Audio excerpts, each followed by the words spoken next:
Tommy Riemann was a teenager pumping gas in Independence, Kentucky when he enlisted in the United States Army. In December 2003, he was on a reconnaissance mission in Iraq when his team came under heavy enemy fire. From his Humvee, Sergeant Riemann returned fire. He used his body as a shield to protect his gunner.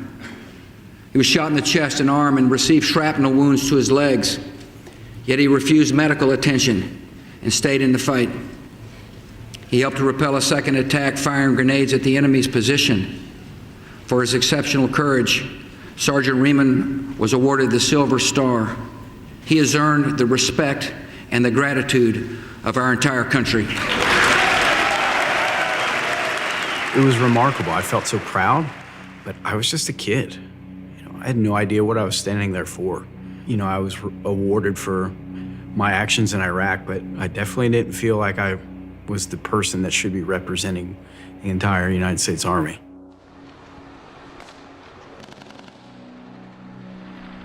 My return back to the U.S. wasn't typical. I definitely didn't sleep. My sleep patterns were extremely off.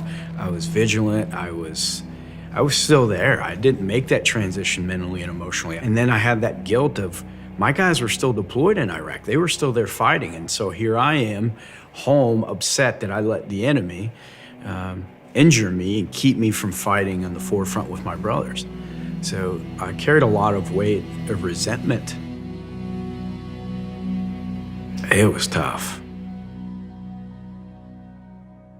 So in 2005, I was asked by the Army, Colonel Casey Wardinsky, if I would like to represent the Army. And I was taken back.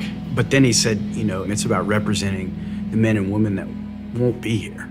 That spoke to me. That was my calling. I knew at that point I had to go represent them. So I did. I stepped into that role and toured the country with America's Army for several years. I felt like I still had somewhat of a purpose, but nothing would ever be greater than that purpose and wearing that uniform, fighting in combat. So I felt the importance, like I knew what I was doing was important, but inside, I just began to get lost. My moral compass was way off. It wasn't zeroed. At that point, because of my time in combat, I had no idea, concept of Christ. I was just lost. And so before you know it, I was an alcoholic. And when I started to feel these emotions that I never was really ready or prepared to handle, I would utilize the substances to suppress that emotion. So I'd been drinking pretty heavily in my life. It started to spiral out of control and go downhill. November 1st of 2013, I got sober. And I think that gave me the idea that there was something greater than myself. And I knew that God was still a possibility. I was very open to it, but still closed off. There was this specific person, Melissa Lynch, in my life that every once in a while, she would bring up scripture and she would bring up, well, that's God working. And I thought she was crazy, but she was persistent. And I envied what she had.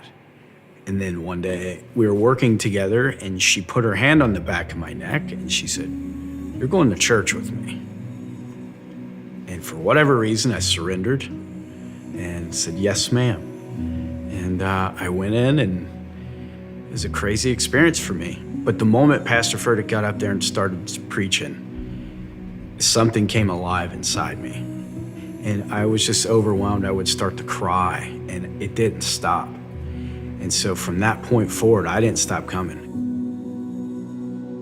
It wasn't until that point of Easter of 2015 where I gave myself to Christ. I raised my hand so proudly when we did that prayer for the first time, and it was the most freeing feeling I've ever had.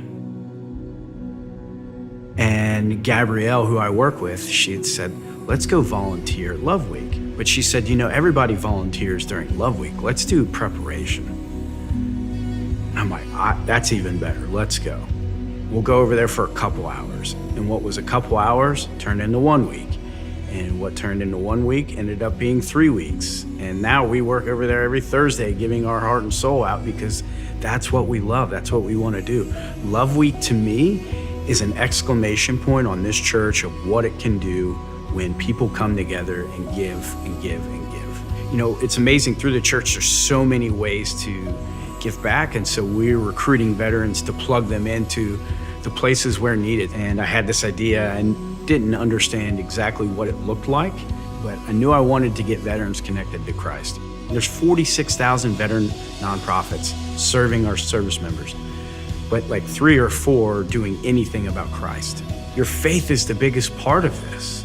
Until you're able to find your faith, you can't come home. You can't be free. You can't feel like you're whole again. And so we created Jacob's Ladder to do just that, to give them themselves, to have them find their way in faith. I would say you'll never replace the bond that you have with a guy or gal that you fought in combat with. I don't think you can replace that. But what I found a family that I've been looking for, and I can pour my heart and soul into, and no questions, they'd be there.